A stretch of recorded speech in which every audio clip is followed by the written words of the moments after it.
En cualquier caso, se respetarán los derechos adquiridos por los trabajadores. El 12 de junio de 2003, el gobierno de Álvaro Uribe Vélez ordenó la liquidación de Telecom por medio del decreto 1615. Las instalaciones fueron cerradas y desalojadas sorpresivamente por parte de la fuerza pública. En las sedes de Telecom en todo el país está garantizado el servicio e incluso están militarizadas. La ministra de Comunicaciones, Marta Pinto de Hart, anunció en rueda de prensa el nacimiento de Colombia Telecomunicaciones S.A., empresa social del Estado.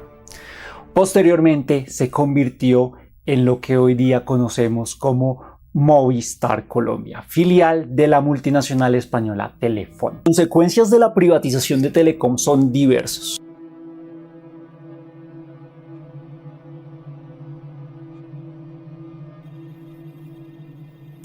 Una de ellas generó un fuerte escándalo en el año 2021.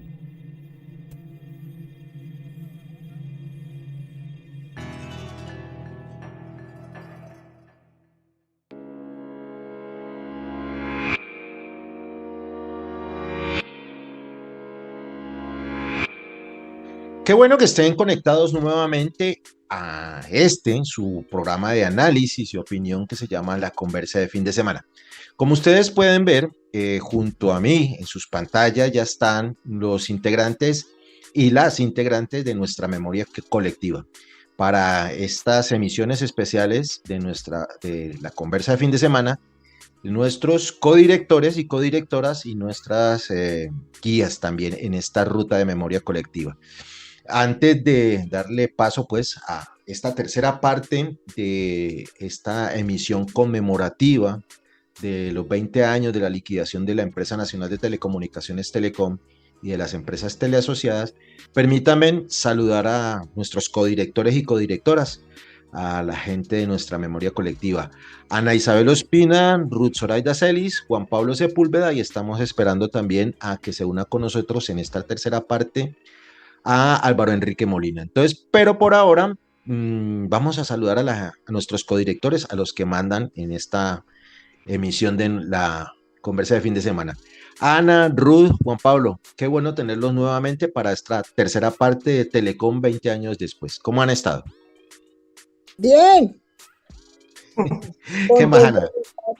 Contentos de estar en el programa y de que celebrando de que estemos continuando con esta memoria, con lo que es memoria colectiva, que es de Telecom. Gracias, Ana, por estar aquí y sacar tiempo para este trabajo. Ruth, ¿cómo estás? Muy bien, gracias, Omar. Acá pues agradeciendo de que nos abres este espacio que poco a poco se ha ido consolidando como un espacio cada vez más alternativo que necesitamos precisamente para poder entender este país desde otro punto de vista y como dice muy claramente mi compañero Juan Pablo Sepúlveda, no tragar entero la información. Entonces, gracias por abrir este espacio porque nos permite precisamente brindarle otro punto de vista a las personas, a los que nos ven, a los que nos oyen, sobre qué pasó con Telecom y cuál fue su historia. Gracias. No, gracias a ti, Ruth. Juan Pablo, ¿cómo estás? Bienvenido. Muchas gracias, Omar. Buenas noches, Ana, Ruca, Omar, los teleaudientes que nos acompañan. Muchas gracias por compartir este espacio suyo, que es suyo en definitiva, que usted lo ha construido.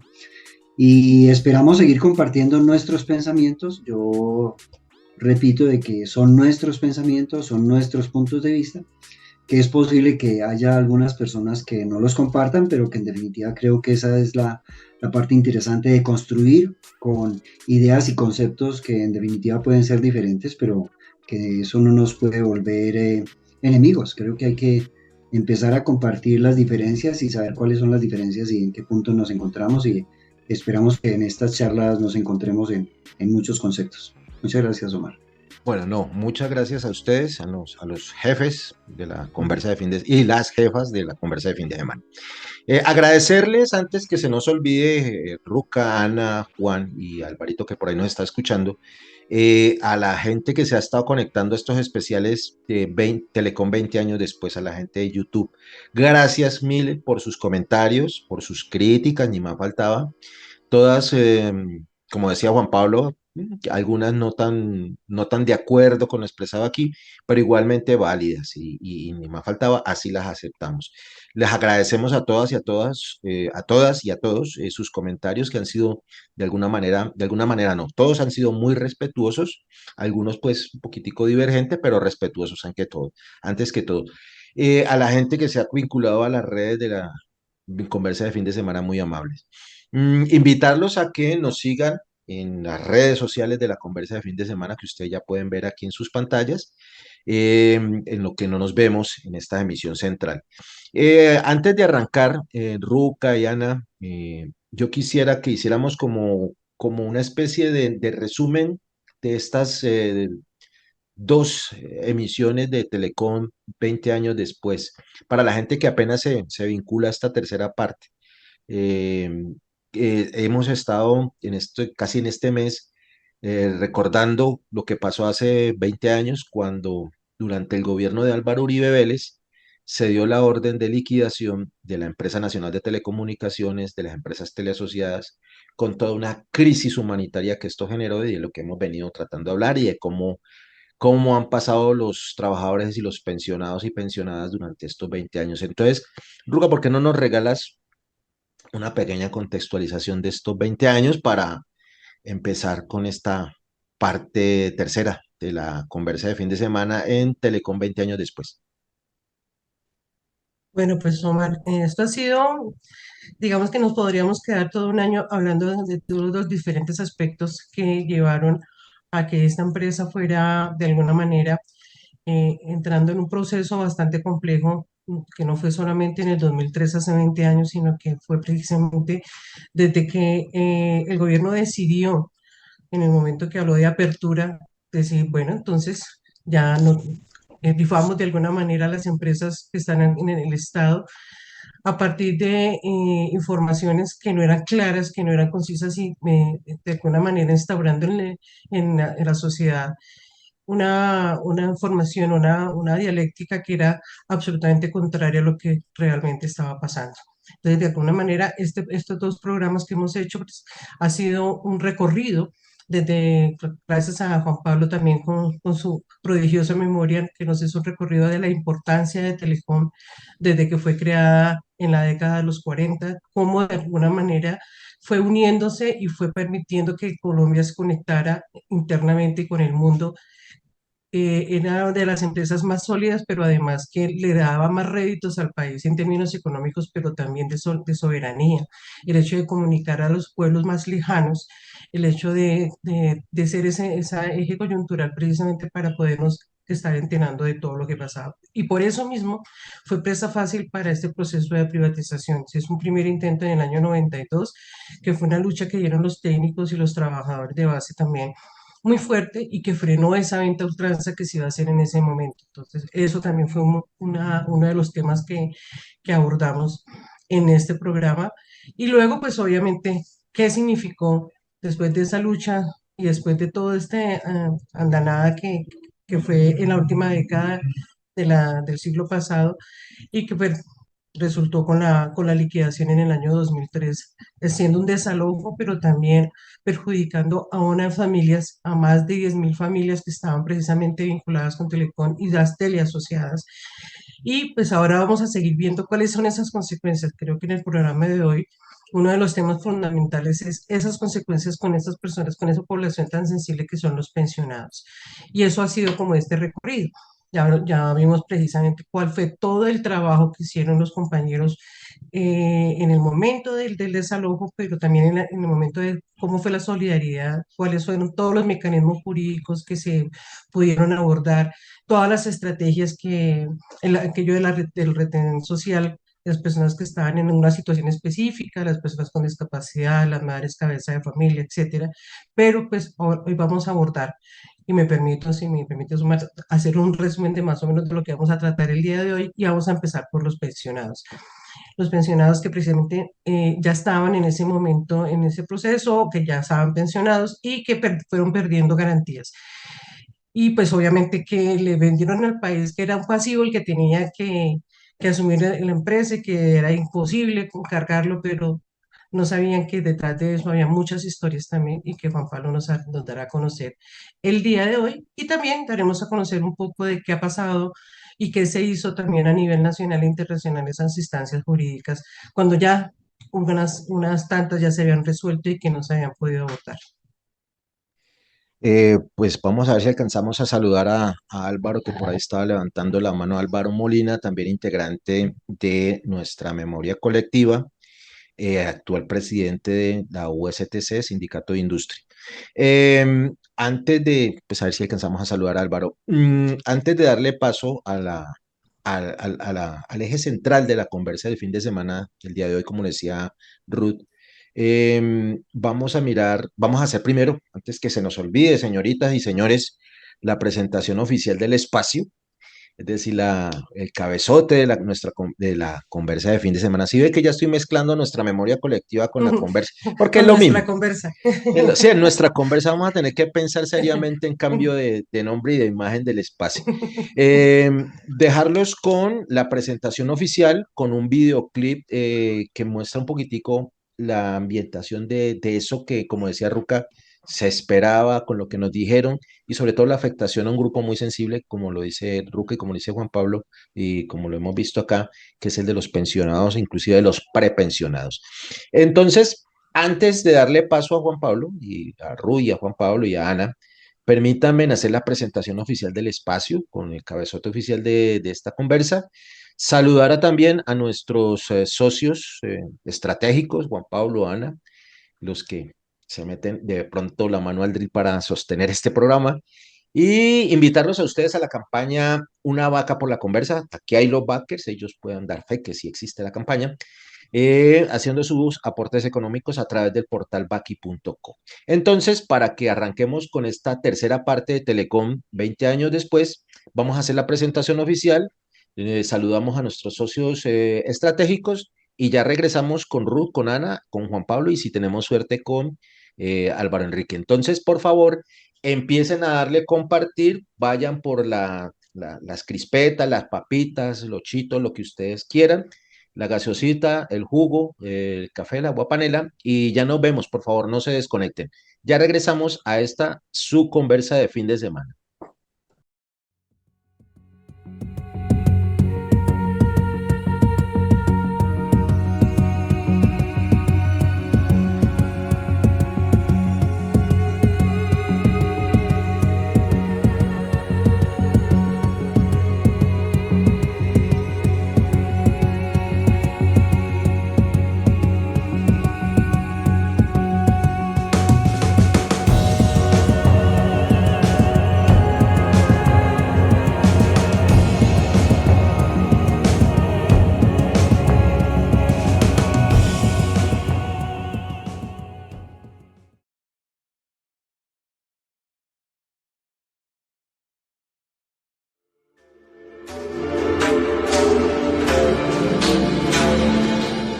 Pascana, elaborada artesanalmente, sin aditivos y sin conservantes.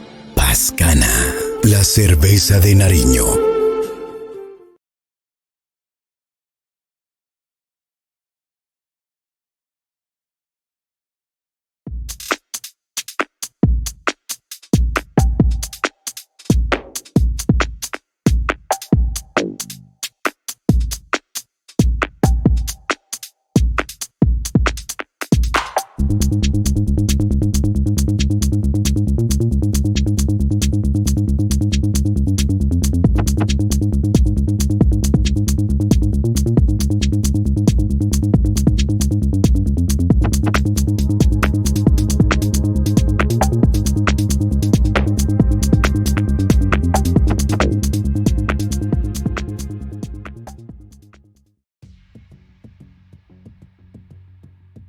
Mi esposa quedó despedida en el año 2003 con 23 años de servicio al servicio de Telecom. Fue despedida teniendo una discapacidad laboral del 22% por una enfermedad de depresión mayor, que es una enfermedad mental que hoy en día, hasta ahora, a raíz de la tragedia de la escritora Piedad Bonet, se está tomando conciencia sobre los trabajadores que quedan con discapacidad mental. Nosotros los trabajadores de Telecom tenemos una crisis en este momento, ya que las pensiones de Telecom no la están alimentando de acuerdo al convenio o al acuerdo que hizo el gobierno con Telefónica o Movistar, que tienen que pagar, que alimentar el fondo, el patrimonio autónomo de pensiones de Telecom anualmente con una cantidad de dinero por el arrendamiento de los equipos que Telecom les tiene arrendados a ellos. Nos dijeron que una indemnización que nos daban, que no es tan rica como dijo el presidente Uribe, que eran unas indemnizaciones millonarias, fue mentiras. Mi indemnización personal fue muy chiquitica, eso no daba ni para crear una mínima microempresa de nada. Entonces ahí empezamos una lucha. Estamos a la espera de un fallo de la Corte donde muy probablemente nos va a seguir respetando nuestra condición de madres de Telecom, de madres cabeza de familia de Telecom. El Estado no todo el tiempo es dilata y dilata y dilata porque sabe que de allí va a surgir una recompensa y una reconciliación para la gente.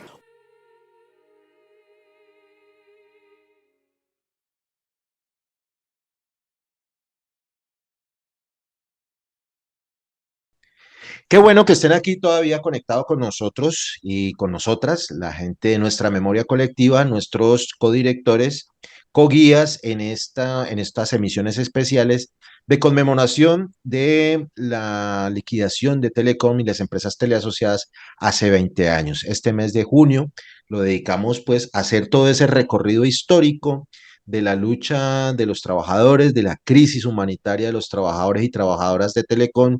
Y el día de hoy, en esta tercera parte, vamos a hacer un especial énfasis en un sector de los ex trabajadores y ex trabajadoras de Telecom, que son los pensionados y pensionadas. Para ello, vamos a centrarnos en esa lucha jurídica, en esa lucha social que hicieron durante todo este tiempo después de que en junio del año 2003 se nos dijera que la empresa Telecom y las teleasociadas ya no iban más. Ana y Juan, el espacio es de ustedes. Hágame el favor de presentar esta parte. Bueno, Juan Pablo va a centrarse en contarnos paso a paso qué pasó con los pensionados. Y no solamente los que no se pudieron pensionar, etcétera, etcétera, sino los que aún pensionados se les fueron haciendo recortes. Yo solo quiero agregar que montar una empresa en Colombia es muy difícil y desde la ley desmontar una empresa es muy difícil. Y como cuando transitas tu vida y la de tu familia porque eres empleado, porque trabajas con una empresa y estás pensando siempre que va a llegar el final donde te vas a pensionar, saber en un momento determinado que todo eso por lo que luchaste y trabajaste no lo vas a tener. Eso vuelve a ser lo que yo llamo un drama humano. Adelante, Juan Pablo. Bueno, gracias a Ana y a Omar. Creo que el tema de los pensionados nos sirve para hablar de varias cosas. Uno, que el discurso de la ministra Marta Pinto y el presidente de Telecom, Alfonso Gómez, era que justamente había que hacer la liquidación para poder garantizar el pago de las pensiones, para que no quedaran desprotegidos. Pero lo cierto es que con el tiempo nos dimos cuenta que eso tampoco era cierto. Hay que recordar que en el año 2003 Telecom pagaba directamente las pensiones. En ese momento eran 14.900 pensionados de Telecom y eran 396 pensionados de las teleasociadas. Esos dineros salían de Telecom.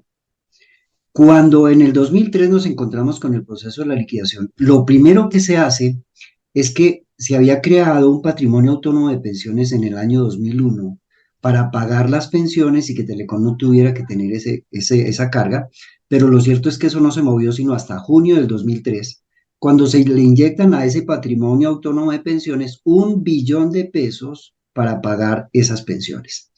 Es decir, a partir de ese momento, las pensiones estuvieron a cargo de los dineros que habían en el patrimonio autónomo de pensiones, que me parece que es importante tener ese referente. Lo otro es que ya en el 2004, que ya estaban dando una cosa que se llama el contrato de explotación, que hay que aclarar también. Se crea la nueva empresa que se llama Colombia Telecomunicaciones. Es una empresa 100% estatal, pero se crea como una empresa gestora del servicio, es decir, no era dueña ni de una antena, ni de un ladrillo, ni de una pared, nada. Estaba haciendo la gestión del servicio que tenía Telecom en todos los servicios que tenía, y a raíz de eso se firma en agosto del 2003 un contrato de explotación para que con esa gestión de los servicios se pagaran los pasivos de la liquidación, incluido el pago de las pensiones. Es decir, a través de ese contrato de explotación llegarían recursos al patrimonio autónomo de pensiones para pagar las pensiones. Eso nos parece que es importante hacer énfasis en eso.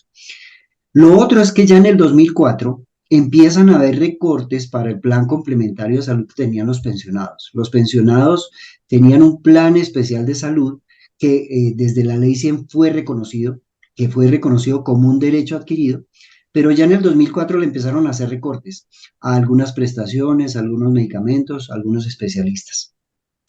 Pero ya en el 2006, cuando viene el socio de Colombia Telecomunicaciones, que decía, hombre, es que no tiene cómo pagar los recursos, es que estamos atrasados, es que vamos a hacer eso, empieza a hablarse del socio estratégico para Colombia Telecomunicaciones. Primero se habla del señor Slim, que era muy buena gente, que era muy buena persona, pero que en definitiva termina es Telefónica de España siendo dueña del 50% de las acciones más una. Eso ocurre en el 2006. Cuando ocurre eso en el 2006, simplemente quien estaba ya al mando de la empresa se llama Telefónica de España, y por un ladito estaba la empresa Colombia Telecomunicaciones. ¿Qué pasa en el 2006? Cuando se pierden esos planes complementarios de salud, que eran un derecho adquirido de personas adultas de la tercera edad, lo que nosotros empezamos a hacer es derechos de petición y convencer a los pensionados de que a través de la acción de tutela podíamos llegar a recuperar eso como un derecho fundamental ligado a la vida. Es así como nosotros logramos hacer un resumen de tutelas. Entonces se presentaron tutelas, como la tutela cae en cualquier juez. Entonces cayeron 146 tutelas en jueces civiles, 4 en jueces menores, 6 en jueces de familia, 10 en laborales, 3 municipales, 24 penales, tutelas que fueron presentadas en el resto del país, en Bogotá, en Bucaramanga, en varias partes. ¿Por qué aquí más en jueces civiles? Porque como la tutela era abierta, la primera tutela que nos fallaron a favor fue en agosto del 2006, a través del Tribunal Superior de Medellín, de la Sala Civil. Como fue a través de la Sala Civil, entonces ya la tutela la diríamos, señores jueces civiles, entonces para que las tutelas cayeran en los jueces civiles. Esa fue también una tarea que hicimos para que se reventara por ese lado. Eso nos trajo que varios pensionados ganaran esto, y es así como en diciembre del 2006, a raíz de las tutelas que se habían ganado, muchos la perdimos, porque yo la perdí y muchos la perdieron, pero otros la ganaron. Pero para esos que la ganaron, el patrimonio autónomo de remanentes de Telecom, que así se llamó la entidad que quedó encargada de esa parte administrativa, le tocó firmar un convenio de salud para prestar el servicio del plan complementario M10 que teníamos a través de Colsanitas en esa época. Pero también, a raíz de eso, empezaron a haber unos fallos en la Corte Constitucional. Como se presentaron muchas tutelas, normalmente las tutelas van a revisión a la Corte Constitucional. Y si hay un interés o hay muchas tutelas, simplemente la Corte se ve obligada a pronunciarse. En el caso de las tutelas del plan complementario de los pensionados de Telecom, tuvimos varias sentencias de la Corte. La primera fue el 4 de mayo del 2007, una tutela de Medellín que nos revocó la tutela que teníamos. Una tutela de febrero del 2007, donde echó para atrás una tutela que había ganado unos compañeros de Buenaventura, y la Corte Constitucional dijo que ese no era el camino, pero obtuvimos una sentencia favorable de 3 compañeros de Cartagena. la T744 del 20 de septiembre, donde reconocía que era un derecho de los adultos mayores de ese plan complementario de salud. Pero lo cierto es que no hubo una sentencia de unificación. Como había 4 sentencias en contra de la Corte Constitucional y una a favor, simplemente de ahí en adelante el PAR lo que hizo fue meter esas sentencias de la Corte para tumbar las tutelas que se siguieron presentando. Y de ahí en adelante, a partir del 2008, ya no volvimos a ganar más tutelas del plan complementario por esas sentencias. Adicionalmente a eso, la tutela también tiene un elemento fundamental y es la inmediatez. Usted no puede esperar 3 o 4 años para presentar una tutela porque simplemente le dicen ya la tutela no va. Eso a raíz del plan complementario que nos parece que es importante. Hoy hay 164 pensionados que todavía tienen ese plan complementario y que el PAR está pagando todavía a través de ese plan complementario. Toda esta situación de la salud y del pago de las pensiones hizo que las asociaciones de pensionados se reunieran. Y es así como se crea el Comité Unitario de Pensionados y Extrabajadores de Telecom, que se llamó CAUPEC. Ahí estaba la Asociación de Pensionados de Telecom, la Asociación de Pensionados de las Comunicaciones APENCON, estaba la Asociación de Pensionados Propetel, estaba la Unión de Pensionados de las Comunicaciones UPECO, estaba Pensiocom, que tiene muchos pensionados en la costa, y estaba el Sindicato de Industria, la USTC. Todo esto nos trajo como consecuencia una unidad de criterios para enfrentar este tipo de problemas con la salud y el pago de las pensiones. Lo cierto es que Coltel, que era quien daba el dinero para el pago de las pensiones, en el año 2011 ya empieza a atrasarse con el pago de esa contraprestación. Se atrasó desde febrero del 2011 hasta enero del 2012, casi un año. A raíz de eso y de una serie de movilizaciones que hicimos los pensionados, el gobierno expide la ley 1509 del 24 de enero del 2012, donde se autoriza la capitalización de Coltel y se establece que en el caso de que los recursos de la liquidación de Telecom no fueran suficientes, las respectivas obligaciones las tendría el Ministerio de Hacienda a través del MINTIC. Esa fue una primera victoria para nosotros para no depender de Colombia Telecomunicaciones. Lo cierto es que Colombia Telecomunicaciones seguía prestando solamente el servicio de larga distancia y de telefonía, no estaba con la celular, o sea, se había aliado con Telefónica de España, pero la telefonía celular la manejaba Movistar, era un cuento aparte. Lo cierto es que el 2017, Telefónica de España, siendo el accionista mayoritario, pasó una carta diciendo que le solicitaba que aplazaran el pago de 5 cuotas de pago de esa contraprestación. Las cuotas eran cada 2 meses, es decir, estábamos hablando de que durante 10 meses no íbamos a recibir dinero a través del plan, a través del Patrimonio Autónomo de Pensiones. Eso nos hizo movilizarnos, hicimos mítines en el Ministerio de Hacienda, hicimos cosas en la calle, y adicionalmente a eso, quien administraba el Patrimonio Autónomo de Pensiones, que era la fiduprevisora, nos dijo que solamente había recursos y no se pagaba hasta el mes de junio del 2017. Es decir, teníamos dinero para 4 meses y ahí se acababa la plata. Eso nos hizo que nos siguiéramos movilizando y conseguimos que a través de una ley que se llamó la ley 1837 del 30 de junio del 2017, se autorizara la modificación del presupuesto general de la nación, es decir, para que a través del presupuesto general de la nación, si no había recursos, se pagaran las pensiones de Telecom. Es el primer anuncio de que la nación sí podía asumir ese pasivo de las pensiones de Telecom hasta ese año. Y es así como en el 2017, a través de esta ley 1837, el Ministerio de Hacienda asumió el derecho de los pensionados y que se constituía una cuenta especial dentro de la Dirección General de Crédito Público, donde se irían a dar los dineros de ese contrato de explotación que se había firmado hasta el 2020, pero que se iba a pagar anticipadamente, y que la nación a partir de ese momento asumía el costo de las pensiones. Eso es una cosa que se ratifica en el decreto 1435 del 29 de agosto del 2017, donde dice textualmente que se concurre a capitalizar mediante la asunción de las obligaciones de pago en cabeza de Coltel derivados del contrato de explotación hasta un porcentaje equivalente a la participación accionaria de la nación. En ese momento, la nación tenía un 32% de las acciones de Telecom y un 68% eran de Telefónica. Pero ahí el 32% de esa deuda la pagó la nación y el 68% la pagó Telefónica. Ya de ahí en adelante, quien asume el pago de las pensiones es la nación.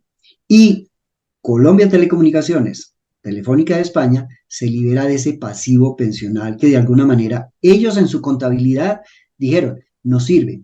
No nos sirve tener ese pasivo, ¿por qué? Hay unas cosas que llaman las NIF, las normas internacionales. Esas normas internacionales hacían que el pasivo de ese pago del contrato de explotación le diera más o menos 6 billones de pesos. Cuando la nación asume esto, simplemente ellos se quitan ese pasivo y empiezan a decir, es que ya somos una empresa bollante, ya no tenemos ese pasivo. ¿Por qué no tenían el pasivo? Porque la nación lo había asumido. Es ahí donde nosotros ratificamos que justamente en ese momento es donde se demuestra que la nación, si hubiera tenido una voluntad política de salvar a Telecom, lo había hecho como hizo con Telefónica, con este decreto y con esa ley, y hubiera asumido ese pasivo pensional a través de el Ministerio de Hacienda y Crédito Público, y no se hubiera liquidado Telecom, que fue uno de los argumentos. Ahí dejaría con el tema de los pensionados, que me parece que es importante aclarar.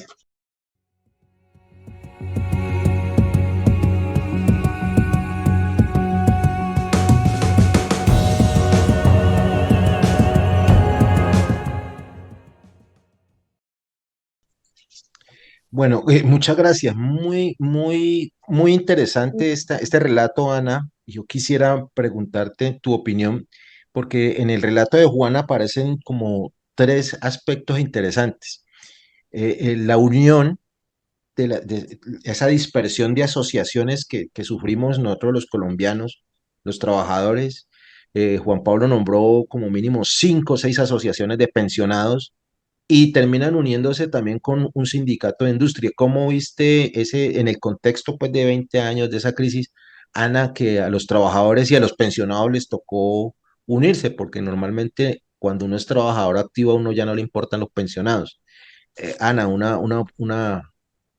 yo he una opinión dicho que tuya. este recuento histórico de lo que ha sido las luchas en los 20 años, porque no se ha dejado de luchar, habla mucho de creatividad, habla mucho de encontrarle una salida a cada situación, el de denunciar cada situación, el de todas las cosas, y eso, de poderse asociar, de buscar con quién se asocia, eso que estamos viendo de partir de las tutelas que sí, entonces por ese lado nos vamos, y un Estado pues o una justicia que lo que trata es de encontrar cómo no cumplirla. Entonces, es bien importante. Y estaba recordando las marchas. Entonces, estaba recordando que había una empresa que estaba apareciendo como canales de televisión, pero privados. Entonces, había un canal de televisión que funcionaba en Cali y transmitía las marchas y transmitía todas las cosas. Alguien de Telecom, un familiar, alguno lo tenía. Pero también al mirar cómo se hace el recuento, hay una cosa importantísima en este recuento, que le sirve esta memoria a todas las personas que tuvieron que ver con Telecom y que tienen problemas aún, ¿no es cierto? Le sirve esta memoria a otras empresas que les pasó lo mismo, como el Seguro Social, porque con todos los trabajadores lo hicieron, pero la conclusión era rentable, había dinero y podía seguir la empresa. Esa es la conclusión básica de esta presentación de Juan Pablo, tan clara y con tantos datos que son tan importantes. Bueno, para cerrar este segmento, Ana, qué pena, Ana, agradeciéndote mucho ese apunte tuyo muy claro, muy preciso. Juan Pablo, cuando hablamos, y en eso yo quiero que, y ya Ana nos dio una puntadita que me parece genial, eso último, y yo quiero que la tengamos ahí pendiente, que ustedes que nos están viendo y oyendo, y acá nosotros, una de las conclusiones de esta memoria que estamos haciendo, y es la demostración de que efectivamente Telecom sí podía, con el famoso pasivo pensional, que haciendo memoria, cuando yo ejercía como comité ejecutivo nacional de la ATT, el Sindicato de Industrias de Telecomunicaciones, fue uno de los primeros cocos que empezaron a sacar en los medios de comunicación para justificar la liquidación de Telecom y de las teleasociadas, el pasivo pensional. Entonces, para resumir y terminando, Juan Pablo, en esta primera conclusión que nos plantea Ana, entonces no era cierto que la empresa, que el Estado colombiano, que la nación colombiana no pudiera sostener una de sus mejores empresas y una de esas empresas más rentables como Telecom y como sus teleasociadas. Omar, es así de claro, o sea, así como la nación en el 2017 asume ese pasivo pensional como propio y dice, yo asumo este pasivo pensional, lo ha podido hacer en el 2003, así de claro, Mm. pero simplemente la intención era demostrar que Telecom era una empresa inviable. A eso tenemos que sumarle que en el 2003 teníamos menos ingresos Sí. por la telefonía local, por la telefonía celular que ya estaba, la competencia del 05 y el 07, los contratos de asociación joint venture que le entregaban entre el 80 y el 90% de los ingresos, y adicionalmente a esos contratos en el 2003 cuando se liquida ya no los tienen, o sea, ya en el 2003 no solo se asume el pasivo pensional, sino que ya esos contratos de asociación en su mayoría ya se habían vencido y simplemente ya Colombia Telecomunicaciones, vuelvo y repito, Telefónica, no tenía que seguir pagando. Eso también nos puede mostrar, y es muy posible que traigamos unas cifras para el cuarto como una de las conclusiones, es que seguimos estando en un sector muy rentable, que son las telecomunicaciones. Si hablamos del petróleo, los problemas ecológicos del petróleo sí están, pero en definitiva en las comunicaciones estamos trabajando con el aire y el aire no se agota. Es más, con las nuevas tecnologías, normalmente estamos trabajando en 4 gigas y en 3 gigas. Son bandas de comunicaciones muy amplias que permiten una comunicación muy ágil. Y eso hoy lo están utilizando esos grandes operadores. Empezamos con 6 operadores de telefonía celular en el Celular. 93. Y hoy estamos con Telefónica de España, con Claro y con otros que están pegados de la misma red, porque hay como 7 operadores. ¿Para qué les voy a hacer propaganda si están pegados de esa misma red y están funcionando a través de eso? Eso me parece que es una conclusión que debemos de tener claro los trabajadores. Nos echan la culpa de que por nuestra culpa se liquidó la empresa, pero en definitiva fue una falta de voluntad de asumir una carga muy grande que era el pasivo pensional. Pero así como la asumió en el 2017 cuando estaba Telefónica, la ha podido asumir en el 2003. Eso creo que nos tiene que quedar muy claro, Omar. Bueno, muy gentil a Juan Pablo, a Ana en este segmento.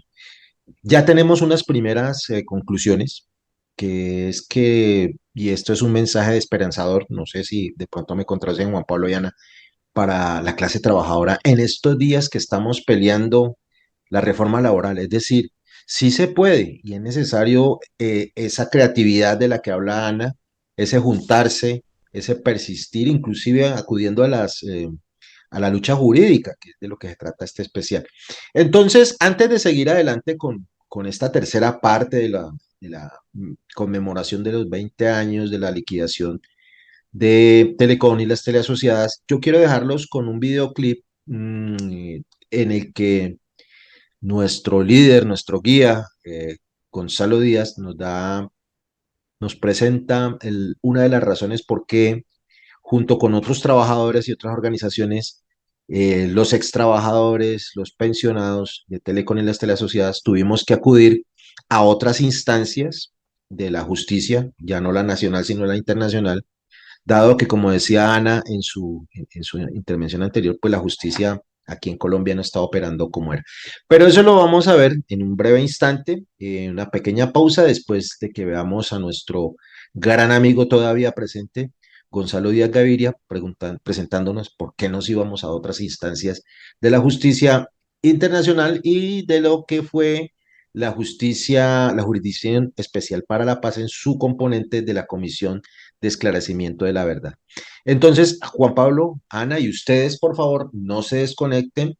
Si se les acabaron las crispetas, vayan por más, más gaseosita, más cafecito, más guapanela. Sigan compartiendo en sus redes, que ya venimos con la siguiente parte de esta conversa de fin de semana, Telecom 20 años después, tercera parte. No se desconecten, ya regresamos. Ya regresamos.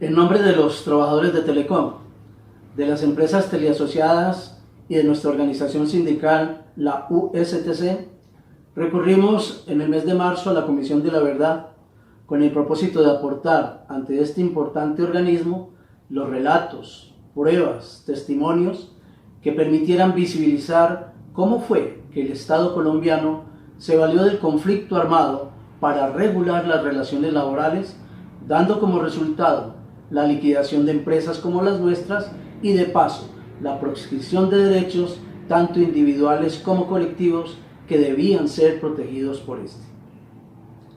Para nosotros es importante el conocimiento y el papel que pueda jugar la Comisión de la Verdad, pues durante los años que se produjo el conflicto laboral, cuyos intereses de nuestra parte estaban enfocados en la defensa de las empresas, se produjeron, entre otros, 3 asesinatos de trabajadores que no han sido esclarecidos hasta el día de hoy. Igualmente, el de nuestro abogado defensor, el doctor Eduardo Umaña Mendoza. Se aplicó también la penalización de la protesta laboral, utilizando para ello el encarcelamiento por casi 10 meses a trabajadores y dirigentes sindicales acusándolos de terrorismo. Se violentaron los derechos de asociación, de negociación, se quebrantaron derechos que lesionaron a madres y padres cabeza de familia, a discapacitados, a aforados y a pensionados. Se estigmatizó y se calumnió a las organizaciones de trabajadores y sus dirigentes, colocándolas de un bando del conflicto armado, ocasionando todos los riesgos y deformaciones sociopolíticas que ello implica. Por estas razones es que recurrimos a la Comisión de la Verdad.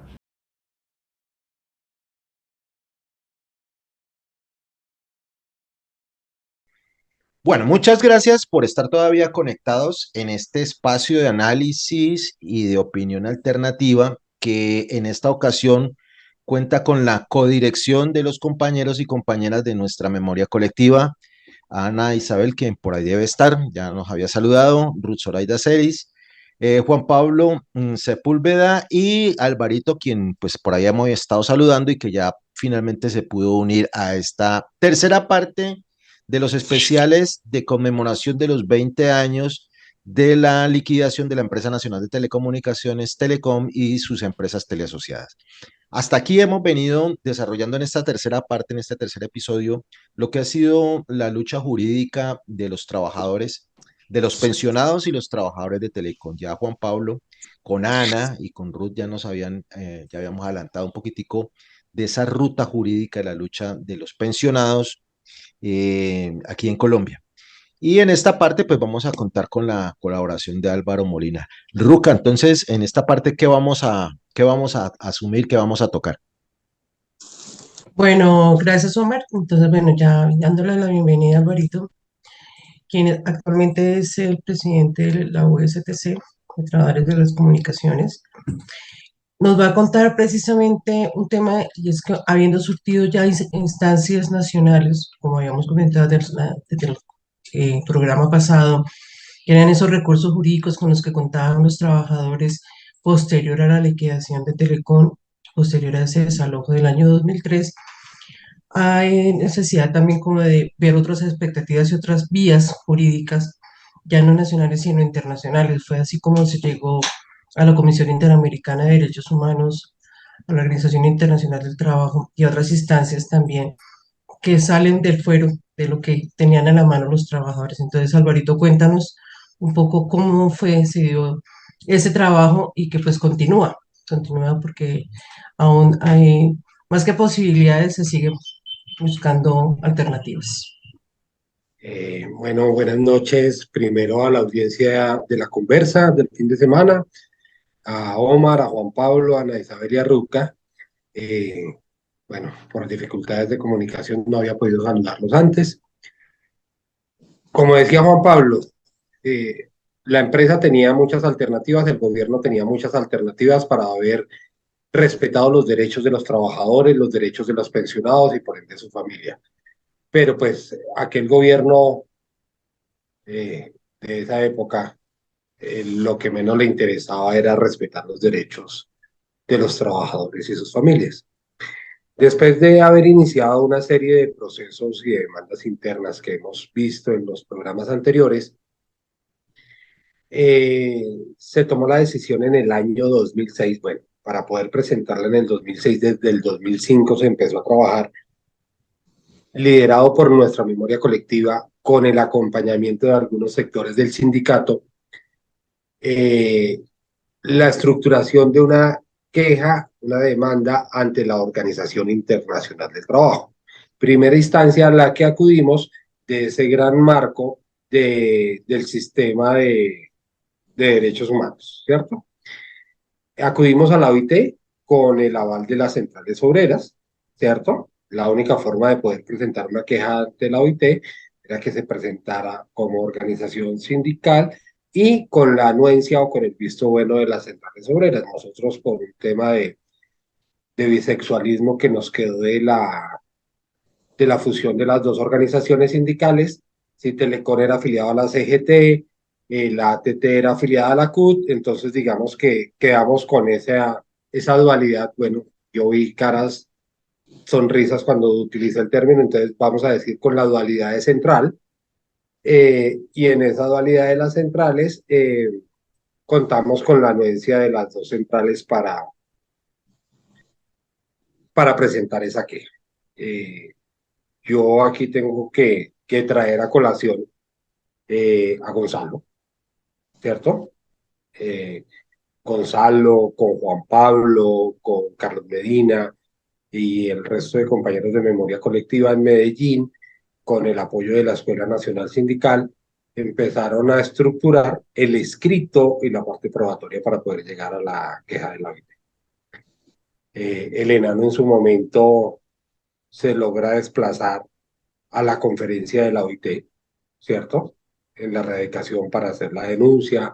El Comité de Libertad Sindical vino a Colombia, se hicieron varias reuniones, se expuso el proceso, se expuso la queja. Conclusión, no hubo nada, ¿cierto? Desafortunadamente no hubo nada, la tarea se hizo. ¿Qué pedíamos en esa queja de la OIT? Es el respeto de los convenios internacionales de trabajo, derecho de asociación, libertad sindical, derecho al trabajo, ¿cierto? Porque como bien lo decía Juan Pablo, se creó una nueva empresa, pasó todo el mundo, ¿cierto? Pese a pasar a todo el mundo, pasaron todos los equipos, pero no pasaron los trabajadores, ¿cierto? No pasaron los derechos de los trabajadores, pero esa empresa de todas formas a los 2 años tuvo que buscar un socio porque no era rentable. Es decir, no era la culpa de la convención colectiva ni los derechos de los trabajadores. Entonces empezamos a evidenciar eso, pedimos el tema de sustitución patronal, pero desafortunadamente en la OIT, pese a que fuimos un caso que estuvo en lista varios tiempos, el Comité de Libertad Sindical no tomó una decisión al respecto. Después de haber acudido a esta instancia del Sistema Interamericano de Derechos Humanos, que era la OIT, nosotros no podíamos tener una denuncia paralela, ¿cierto? Tendríamos que haber agotado a la OIT y para poder pasar a la otra instancia, que era la Comisión Interamericana de Derechos Humanos, ¿cierto? Bueno, aquí voy a hacer un poco anecdótico con el viaje de Gonzalo. Gonzalo cuando viaja a Ginebra, con rifas, con apoyos, sí, con muchas cosas que se hizo. La organización sindical en su momento dio un apoyo también, pero hicimos rifas, incluso robaron a Gonzalo, quienes lo recordamos, para quienes no no lo conocieron, un ser gigante de pensamiento, gigante de corazón, gigante de lucha, gigante de espíritu, pero un poco disminuido en talla, ¿cierto? Y entonces le sacaron de su bolsillo el pasaporte en el metro. Eso fue un poco enredado y como siempre un poco tormentoso, pero todo ese proceso, digamos, se vivió convencidos de que a los trabajadores de Telecom y las teleasociadas nos habían violentado los derechos. Acudimos en su momento a la Comisión Interamericana de Derechos Humanos, ¿cierto? Después de haber cerrado el capítulo de la OIT, acudir a la Comisión Interamericana de Derechos Humanos, digamos, la comisión no es una instancia, ¿cierto? No se puede ver como una instancia, sino como un espacio de discusión. Y en teoría, para acudir a la comisión, el debate jurídico de la reclamación de los derechos se debía haber cerrado en el país. Cosa que cuando nosotros radicamos en agosto del año 2010 la queja ante la comisión, todavía había procesos vivos, pero éramos conscientes, pero es que la comisión también tiene en su estructura otra posibilidad, y es que haya mora en la justicia, ¿cierto? Y nosotros teníamos una mora evidente. Recuerdo, y Juan Pablo nos hablaba en capítulos anteriores de cómo se construyeron las sentencias de unificación 388 y 389, cómo después hay un proceso de acumulación de tutelas que expidieron otras sentencias, y ese proceso en la Corte no se demoró lo que normalmente se debería demorar, unos meses, sino que en nuestro caso se demoró años, ¿cierto? Para poder resolver. Entonces, uno de los argumentos que nosotros usamos para acudir a la Comisión Interamericana de Derechos Humanos, si bien es que había unos procesos todavía pendientes de resolverse al interior de la jurisdicción nacional, existía una mora en la justicia. Alvarito, una pregunta. Perdóname, te interrumpo, pero antes de pasar a lo de la Comisión Interamericana, ¿cuál fue el argumento de la OIT para que el tema de Telecom no, de alguna manera, tuviera una resolución desde esta instancia internacional? Digamos que lo que veía la OIT en su momento era que el proceso de liquidación era una facultad que tenía el gobierno, ¿sí? Que no querían acabar el sindicato porque y respetar los derechos convencionales, porque a todos nos afectaron de la misma manera, es decir, a todos nos sacaron a la calle, no hubo una discriminación para unos o para otros, y que la jurisdicción, la legislación colombiana le permitía al gobierno nacional terminar, liquidar las empresas.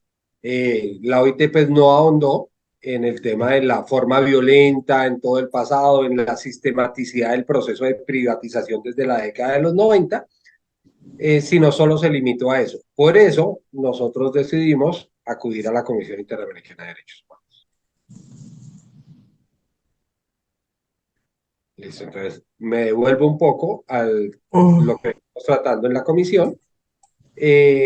Interponemos la queja en agosto del 2010, ¿cierto?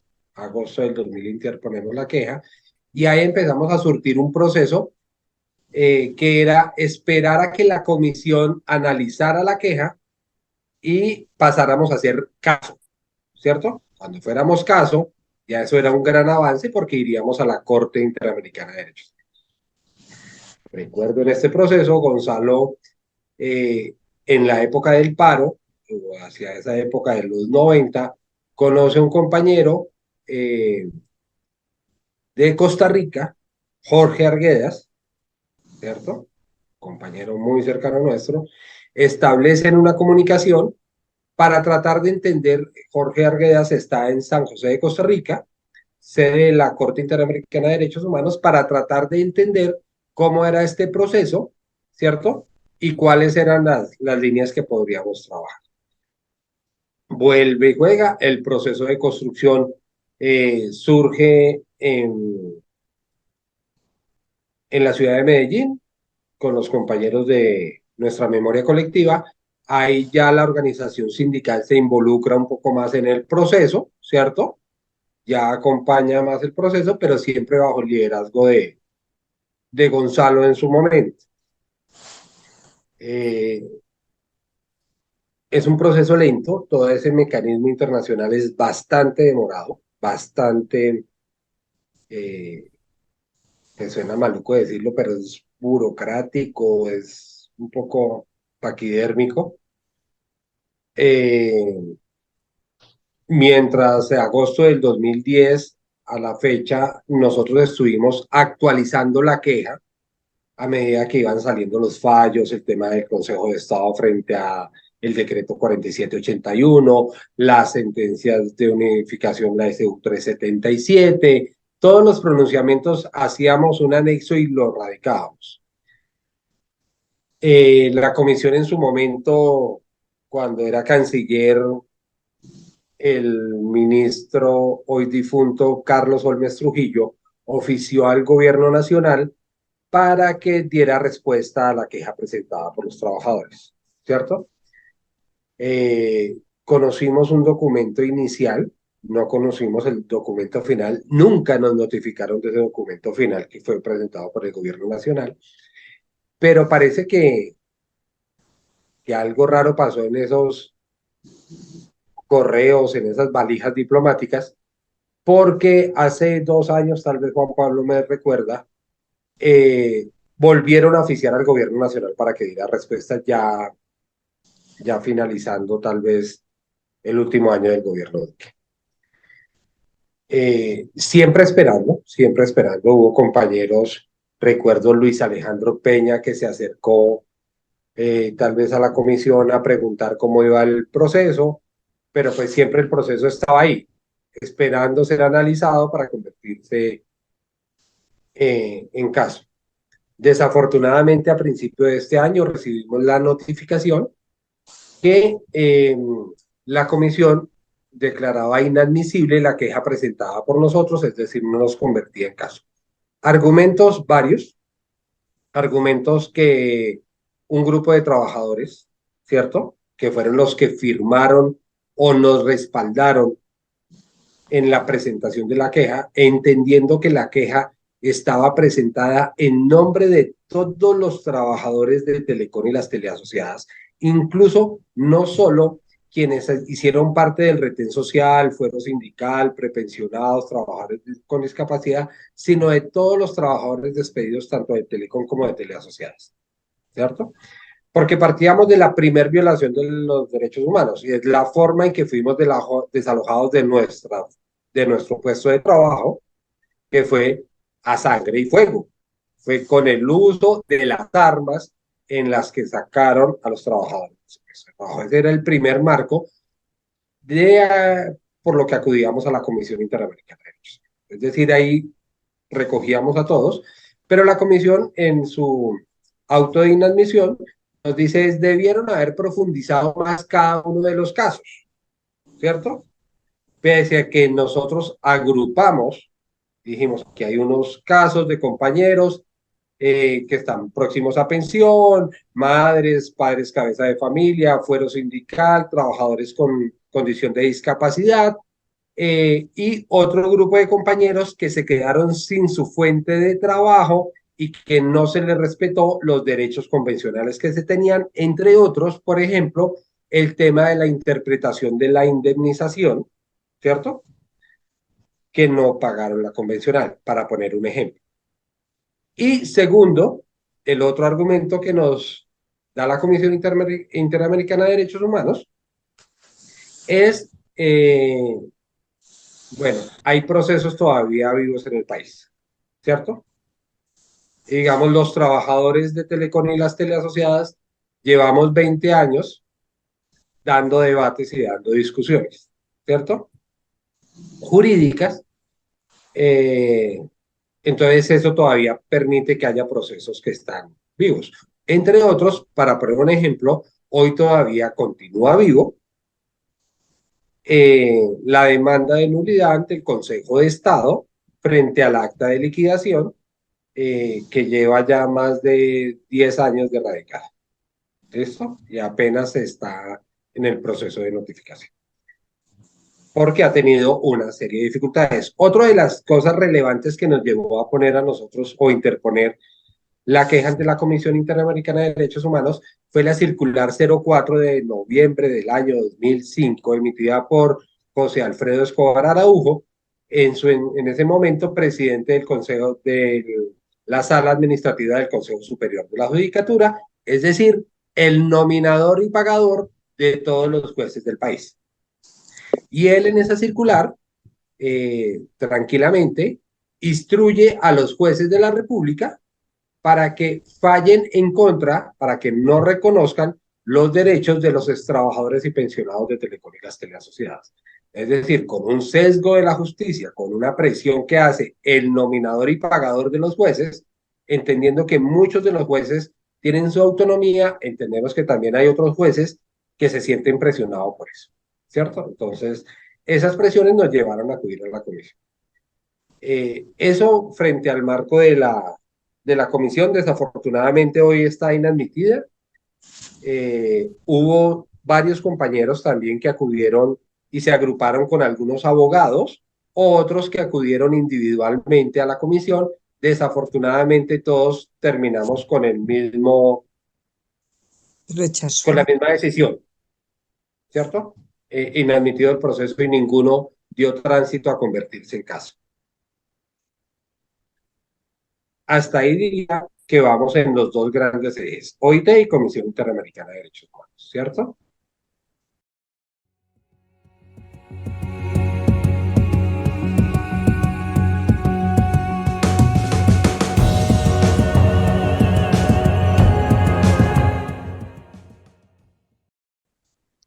Viene el proceso de paz. Ok, ¿y hay posibilidades, tú crees, Álvaro, que de alguna manera se puede volver a esta instancia o definitivamente ya con esta inadmisibilidad se cierra ese caso o se cierra Pero este digamos que proceso? el caso yo creo que no queda, no es una puerta cerrada, ¿cierto? No hay una decisión a decir no tenían razón. Nos dice, no admitimos, no lo llevamos a caso porque hay estas inconsistencias. El trabajo sería resolver las inconsistencias. Primero, cerrar completamente todos los procesos en el país. ¿Cuándo sucede eso? No sabremos cuándo por la misma dinámica que estamos teniendo.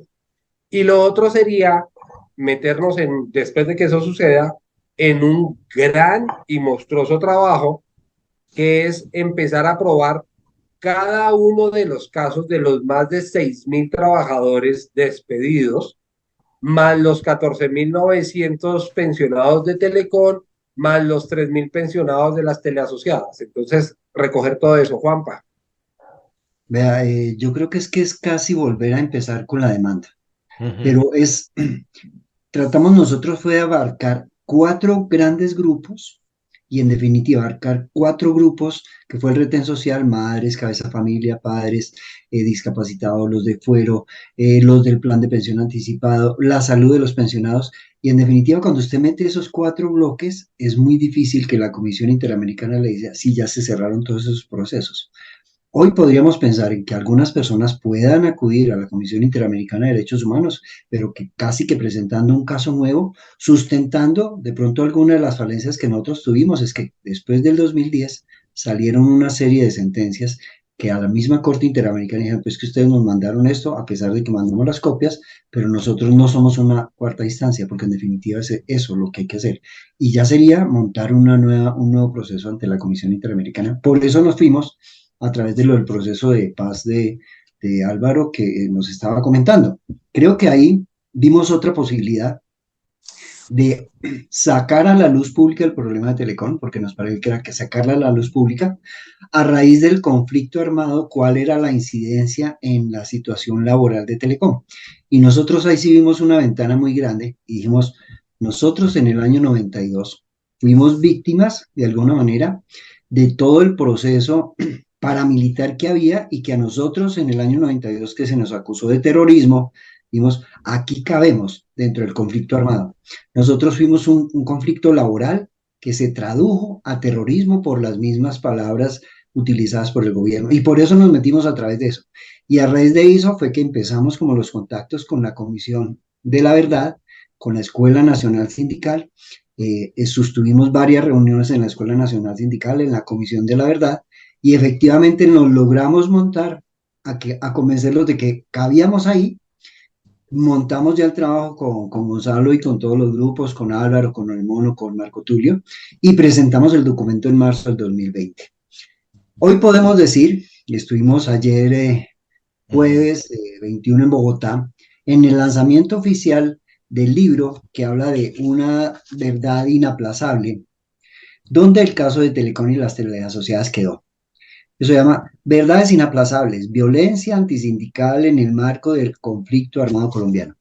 Porque nosotros de alguna manera tuvimos muertos en el 92 a través de Joaquín María, de Islén de Jesús Quintero, a través de Orlando Frías, asesinaron a Eduardo Maña, que era el defensor nuestro. Entonces, esa parte de la guerra que de alguna manera nos aplicaron, nos dio cabida para estar ahí en ese libro que es de la Comisión de la Verdad, que justamente nos metimos eso. Y el mismo proceso lo metimos en la Justicia Especial para la Paz. La Comisión de la Verdad lo que nos trae es la verdad de lo que ocurrió y es la verdad del lado nuestro, porque es que las verdades depende de quién las cuente, cada uno diga es su verdad. La verdad nuestra está consignada igual que la de muchos sindicalistas y muchos sindicatos que fueron víctimas de la violencia de este país, que han sufrido muchísimas más muertes, muchísimas desapariciones, y hoy estamos esperando que la Justicia Especial para la Paz, que sí tiene un vínculo a través de procesar a algunos culpables, podamos llegar a eso. Ese proceso está ahí pendiente, que nos parece que es importantísimo tenerlo ahí. Antes de darle el paso Gracias, Juanpa. Qué pena. Gracias, Ruca, Juanpa, no, sí. tranquila, muy amable. Antes de darle paso a Alvarito, gracias, Ruca, quisiera como dar una claridad de tipo jurídico, un poco, claridad no, acabar de apuntalar. Es decir, el Sistema Interamericano de Justicia, la CIDH, como lo decían ahorita mis compañeros y compañeras, no es una última instancia, no es una instancia superior a los sistemas jurídicos de cada país en Latinoamérica. Ellos acuden cuando hay una flagrante violación de los derechos humanos, de la Carta Interamericana de Derechos Humanos, o cuando efectivamente se comprueba que la justicia de cada uno de esos países no ha sido efectiva o no ha funcionado. No ha cumplido su papel de darle acceso a la justicia a las víctimas. En este caso, pues serían nosotros los trabajadores y las trabajadoras de Telecom. Como decía Alvarito, y como nos contaba también Juan Pablo en los capítulos anteriores, todavía hay por ahí algunos casos pendientes de resolución dentro de la justicia ordinaria colombiana, inclusive a nivel de Consejo de Estado. Entonces, por ahí nos están saludando los amigos perrunos y peludos de la conversa de fin de semana. Entonces, ya para ir terminando esta conversa, es, como dicen ustedes, sería esperar de que todos estos casos que hay por ahí sueltos, que la gente pues de manera individual y otros colectivos emprendieron en la justicia ordinaria colombiana, tuvieran alguna resolución, empezar a demostrar de que efectivamente no se hizo justicia o que no se favoreció a las víctimas, es decir, se las revictimizó, se nos revictimizó, para de una vez por todas, ahora sí acudir ante la justicia interamericana.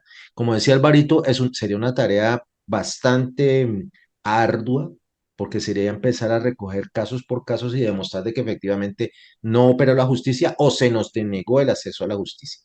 Álvaro, ya para ir terminando, y Ana y Ruca y Juan Pablo, llegamos al escenario de la Jurisdicción Especial para la Paz, y nos sentimos aquí, propaganda, muy orgullosos de que en la Comisión Esclarecimiento de la Verdad se haya tenido en cuenta pues este trabajo de los y las trabajadoras de Telecom y los pensionados para ser parte de esa verdad del conflicto.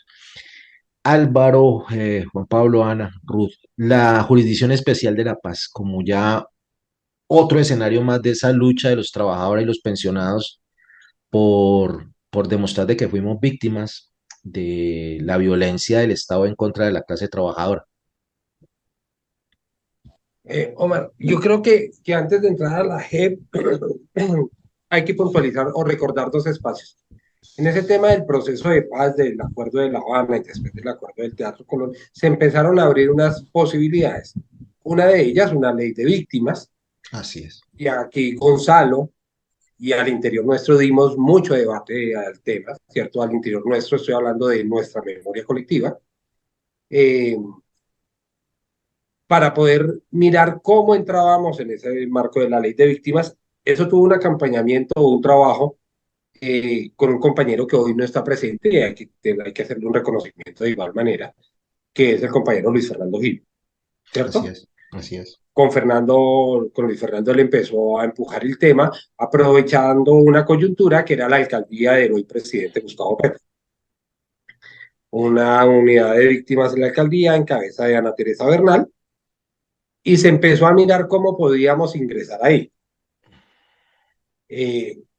Una de las cosas era creer que podíamos, ¿cierto? O querer que podíamos entrar, y otra era realmente cumplir los requisitos, los tecnicismos y todo lo que se necesitaba para poder entrar en su momento. Nosotros lo saludamos y lo valoramos muy, muy gratamente porque fue un esfuerzo de la alcaldía de Petro. Pero no tenía un impacto nacional ni iba a trascender más allá. Pero yo tengo la obligación moral y el aprecio. Ahí también hay un compañero que desafortunadamente falleció, Yair, que también estuvo en varias reuniones con nosotros en ese proceso. No pudimos avanzar. Luego de eso, ya viene el tema de la Comisión para el Esclarecimiento de la Verdad, en donde, como Juan Pablo lo decía, en el mes de febrero del año 2020, cuando ya empezaban las limitaciones, febrero, marzo, empezaban las limitaciones por la pandemia, que fue el último abrazo que nos dimos con el enano, físicamente. Nos encontramos todos, Juan Pablo, el Mono, todos, para entregar ese documento. Ese documento tiene un impacto por lo que representaba los trabajadores de Telecom y las teleasociadas en el movimiento sindical, por lo que era la defensa del patrimonio público. Y hay un trabajo que termina, como lo menciona Juan Pablo, incluyéndolos. Siempre quisiéramos que el texto que nosotros entregamos, que fue un cuadernillo, hubiese quedado tal cual en un capítulo que dijera trabajadores de Telecom. Nada, la violencia en este país es tan grande que solo creo que pese a que son tomos grandísimos, ahí quedó todavía muchísima gente por fuera. Entonces, el tema de que el caso nuestro se mencione y quede para la historia, para la memoria de las otras generaciones, creo que es importante. Y terminó su periodo la comisión y quedamos ahí. El enano, la tarea está hecha en ese pedazo. Pero el enano siempre nos puso tareas más allá, ¿cierto? Y dijo, esto tiene que servir, y así lo concibió, y ustedes han escuchado la voz de Gonzalo, es que no solo voy a la comisión, sino voy a todo el sistema, ¿cierto? Entonces vamos para la justicia especial, ¿cierto? Vamos para la JEP. Y ese mismo documento, yo aquí tengo que reconocerle a mis compañeros de nuestra memoria colectiva, a la Escuela Nacional Sindical, al equipo de FECODE que nos han apoyado en todo este proceso, ese mismo texto que se presentó a la Comisión de Esclarecimiento de la Verdad tenía la estructura para ser usado en la justicia especial por la paz. Es decir, nosotros no tuvimos que hacer dos documentos, solo tuvimos que contar la historia como se tenía que contar de lo que pasó para que nos sirvieran las dos cosas. ¿Qué puede pasar en la JEP? Nada. Puede que nos digan, sí, nos equivocamos, les pedimos disculpas y qué pena, ¿cierto? Nosotros tuvimos, y los mencionaba Juan Pablo, en el conflicto armado, dentro del marco del conflicto armado, las acusaciones de terrorismo, la cárcel, la clandestinidad de 3 compañeros, los asesinatos y la liquidación de la empresa. Vamos a acudir, vamos a seguir fortaleciendo este proceso en la JEP, pero no sabemos qué pueda pasar. ¿cierto? No sabemos cómo puede hacer, pero lo que sí sabemos es que vamos a seguir trabajando en ese espacio, en ese escenario y acudiendo a todas las instancias que tengamos que acudir. Muy bien, así es. Bueno, el tiempo en estos espacios es un enemigo grave, cruel. No nos queda sino agradecerles a ustedes, a Ana, a Ruth, a Juan Pablo, a Álvaro y a los otros integrantes de nuestra memoria colectiva por ese juicioso trabajo. Todavía falta un poquitico, lo decía Ruth, lo decía Ana también anteriormente, faltaría mucho más horas y espacio para seguir contando y detallando toda esta lucha jurídica de los trabajadores, esta lucha social, esta lucha política de los trabajadores de Telecom y las teleasociadas. Pero creo que el tiempo nos sigue dando la razón, le sigue dando la razón a quien la ha tenido, a quien la hemos tenido siempre. No me queda sino agradecerles a mis compañeros y mis compañeras codirectores de la conversa de fin de semana. Invitarlos a ustedes para que dentro de 8 días, si no pasa nada extraordinario, nos encontremos en este espacio con la parte, el capítulo no final, el último capítulo de esta serie, donde vamos a sacar unas conclusiones de esto que hemos venido haciendo memoria colectiva de estos días, sobre lo que pasó con Telecom y sus trabajadores durante estos 20 años. A Ruca, a Ana, a Álvaro, a Juan Pablo, a Álvaro, que hizo gran esfuerzo, camino para juntarse. Muchas gracias, muy amables por estar aquí en la conversa. Muchas gracias a ustedes Omar, por seguir con nosotros. y los esperamos porque de todas maneras, sí, y hay un tema muy importante y es el tema de las pérdidas económicas para el país, que eso también, con esto estaremos igual uniendo al tema de las conclusiones. Bueno, háganme un favor, quedan invitados, quedamos casos para dentro de 8 días en la parte final de este homenaje a los trabajadores, a la lucha de los trabajadores y esta conmemoración de esta crisis de los trabajadores y de los pensionados de Telecom 20 años después. Nos vemos, cuídense mucho. Muchas gracias. Buenas noches.